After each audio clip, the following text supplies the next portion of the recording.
Absolutely. Great to have you again, because I don't know why this is shocking to me that the U.S. actually imposed bans on goods being imported from China's Xinjiang region over these alleged forced labor concerns. But it is, I think, kind of a surprise that the U.S. would go this far over something that is clearly just not true. We say very frequently on this show that the narrative about Uyghur genocide and forced labor camps in Xinjiang are just, U.S. propaganda, anti-Chinese propaganda, and the propaganda was one thing, Carlos, but now Congress has passed a bill to ban imports of goods from the region. So, I'm wondering what your basic thoughts are about Congress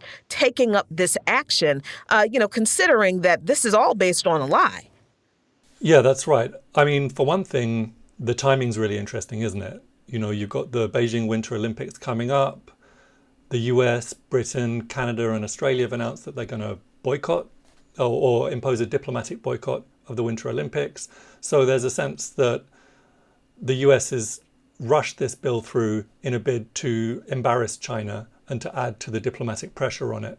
And in that sense, it just contributes to a new Cold War agenda and the continuing deterioration of the US-China relationship, which just strikes me as a real shame, actually, because there was a hint of an opening, nothing more than that, but the hint of an opening and an opportunity for relations to start to improve, to pull back from the brink in terms of the new Cold War, decoupling and so on.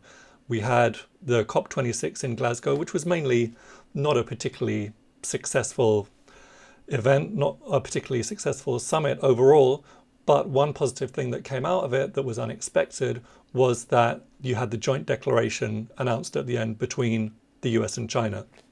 And even if there weren't any really specific commitments there, the whole thing creates the type of mood music. There's maybe a springboard for future cooperation and to move the relationship in the right direction. And then a week later, you had the summit between the two presidents, Joe Biden and Xi Jinping. So there was an opportunity, but that needed to be followed up on.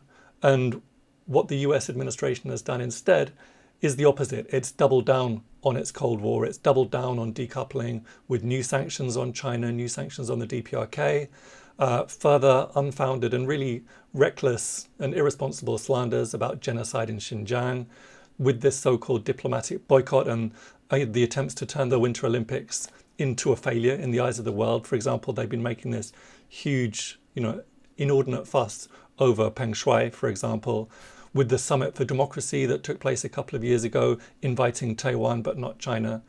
And it seems to me that the Biden administration is showing quite clearly that it's simply not very interested in peace. It's not interested in multipolarity. It's not interested in mutually beneficial win-win cooperation. It's not willing to prioritize working together around the things we should be working together with China on: climate change, pandemics, denuclearization, poverty alleviation, and so on. Because the attempt to put a stop to China's rise comes first. And the whole thing's just so ridiculous. Obviously, in terms of the needs of humanity, if you want to think in terms of the big picture, pushing this new Cold War is an extremely dangerous game. But even if you just think in the narrowest terms, in terms of the most selfish and short-term interests of US capitalism, it's not going to work what they're doing. You're not going to stop China's rise. That ship has sailed. In the 80s and 90s, American businesses were making a ton of money in China, and they thought that situation would go on forever with China just happy at the bottom of the global value chain. They got that wrong. China's emerged as a world leader in various fields of science and technology. China's the number one trading partner of most of the countries in the world. China's got great relations with nearly the entire global south. I read a report yesterday noting that China provides 40% of all university scholarships to sub-Saharan Africa, for example. So the idea that the US can just start a trade war, impose some sanctions, and ensure that it wins the 21st century, to use Biden's words, is just absurd beyond belief. The only rationale for this policy that they're pursuing is bolstering the military-industrial complex. And I'm afraid to say that's exactly what the Biden administration is doing, just as the Trump administration did. Yeah, I'm glad that you noted that, the rise of China is not, I mean, it's already happened, it's continuing, and it's not going to be stopped precisely because China does have good relations with so many other countries in the world and companies in the world. And I hate to be, on the side of pointing out that, companies, corporations, very large corporations, were the ones who forced, I guess, the Biden administration to back off some of the more stringent language that was going to be put in this bill. But that is actually true. Companies like Nike, Coca-Cola, and Apple lobbied Congress to weaken a provision that would have, really crippled the already disrupted supply chain and create additional roadblocks to meeting this country's climate goals. In Congress, Carlos, there seemed to be, even though the bill passed, there seemed to be a lot of nervousness behind the scenes about how strict and narrow the bill was. And oddly enough, it was corporations that came to the rescue. That sounds very odd to say, but it seems like that's true. And I mean, what does that say politically when politicians go along with a false narrative, but then it's corporations that come in and say, whoa, you're going too far, and make a bad bill slightly less bad in relation to, international relations with China? Yeah, that's right. And there's a few aspects to this. Firstly, from an economic point of view, the trade war and the attempt to suppress China's rise and to prevent China from surpassing the US in science and technology, this has been going on for years, and it hasn't been successful. But they keep on trying. They try to smear Huawei, they try to ban Chinese tech companies, they're trying to slow down China's computer industry by denying access to semiconductors. None of it's working. Huawei's products are very popular around the world. It doesn't matter to Huawei, particularly if they can't sell to 330 million Americans, because there's another 7.5 billion people on the planet. US and European companies will suffer much worse if they don't have access to the Chinese market. Companies like Nike, as you say, or companies like Volkswagen, the famous German car manufacturer, which sells a lot more cars in China than it does in Europe or the US. And meanwhile, does anyone seriously think that China won't be kind of motivated by this attempt to cut it off from semiconductors, that it won't turn itself into a major producer of semiconductors within the next few years as a result of the US attempts to strangle its computer industry? Get real. And then, as you say, with the environmental factor, Xinjiang actually accounts for around half of the world's polysilicon, which is a raw material that's used in solar panels. And Xinjiang is a major hub for renewable energy, both solar and wind. So by slapping these sanctions on companies that operate in Xinjiang, you're actively sabotaging our chances of preventing climate breakdown. John Kerry and Antony Blinken have said a number of times that they want the US and China to work together on climate change, that they want to separate this area off because it's essential to the future of humanity. And, that's correct. I'm glad that they've said that, because it is essential to the future of humanity. But the US side isn't backing up those words with deeds. Quite the opposite. It's actually quite widely recognized that solar and wind power have become price competitive globally, primarily as a result of Chinese investment in the technology. The people of the US could really be benefiting from that. Companies in the US could really be benefiting from that.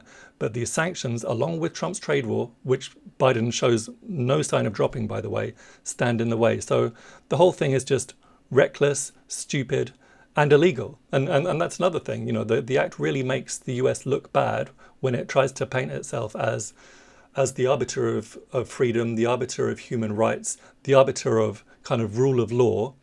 From a legal point of view, the act is a complete travesty, because it completely inverts the whole idea of being innocent until proven guilty. You've got a starting assumption that any good produced in Xinjiang is made with forced labor. And what's that assumption based on?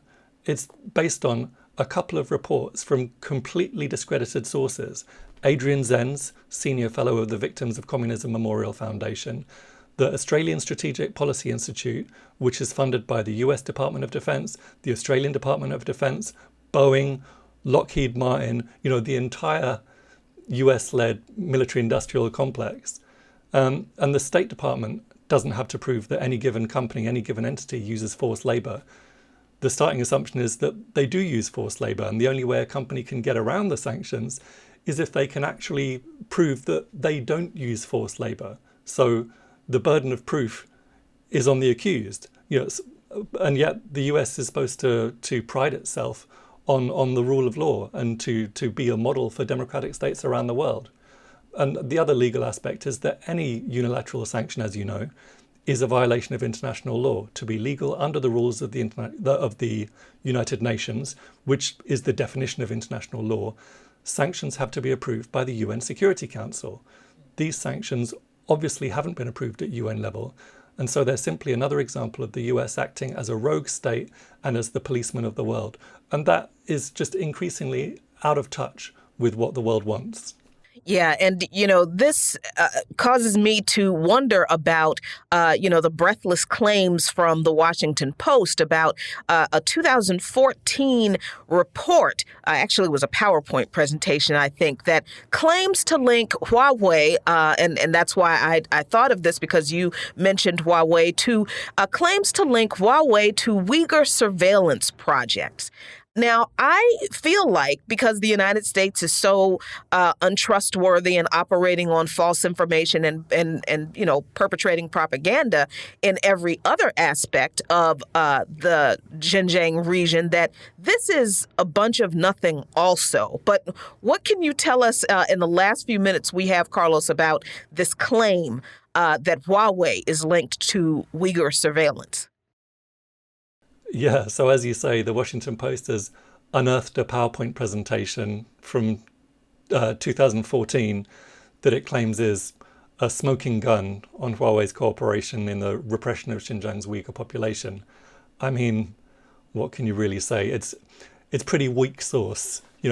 Even if they were 100% accurate, these reports, the accusations wouldn't be particularly interesting and would mean that Huawei was involved in providing the same sort of product as dozens of big technology companies around the world, including Google, Amazon, Microsoft as sort of prime examples.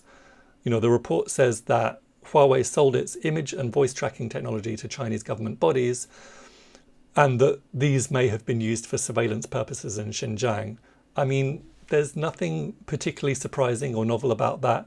And by the way, this presentation is supposed to have taken place in late 2014, shortly after a Uyghur separatist group carried out a terrorist attack at Kunming railway station, killing 31 people. So, governments tend to use whatever technologies they can to prevent murderous terrorist attacks. And, actually that would be a basic demand of the Chinese people. I mean, I think I've been to Xinjiang, and the level of security is relatively much higher there than elsewhere in China. If you're in Beijing or Xi'an or Guangzhou, you really don't feel any kind of presence of the state whatsoever. It's unusual to even see police on the street. In Xinjiang cities, you'll have your bag checked multiple times a day. You'll go through metal detectors multiple times a day and so on. But people accept that because there was a very serious problem with terrorist incidents. And as a result of the government's action, both on security, but also on social progress, poverty alleviation, housing construction, education, and so on, there have been no terrorist incidents in Xinjiang for several years. Now, meanwhile, I live in London, which is one of the world's major capitals for closed-circuit TV cameras. If you're looking for a surveillance state, look no further. And what companies are involved in providing this technology? Google, BT, let's investigate them. The US is the world leader in surveillance technology, AI-based predictive policing, which, by the way, is reinforcing the fundamentally racist nature of the US state. You've got Microsoft, Amazon, Palantir, Google, all deeply involved in all of this. Where's the outrage about that? Where's the investigation? Where's the leaked PowerPoint files? Right, exactly. I mean, we got the Patriot Act, which expanded the surveillance state in the U.S., but none of the social progress that China has implemented, and continues to implement. And we just continue to get these the ridiculous reports about Chinese surveillance, repression, and genocide in the Xinjiang region. But we want to thank you so much, Carlos Martinez, for coming on and talking with us about this. We are at the end of the hour, but we are back for a second hour right after this. You're listening to By Any Means Necessary on Radio Sputnik in Washington, D.C. I'm your host, Jacquie Luqman, and as always, we're your guide to connecting the political, social, and economic movements shaping the world around us.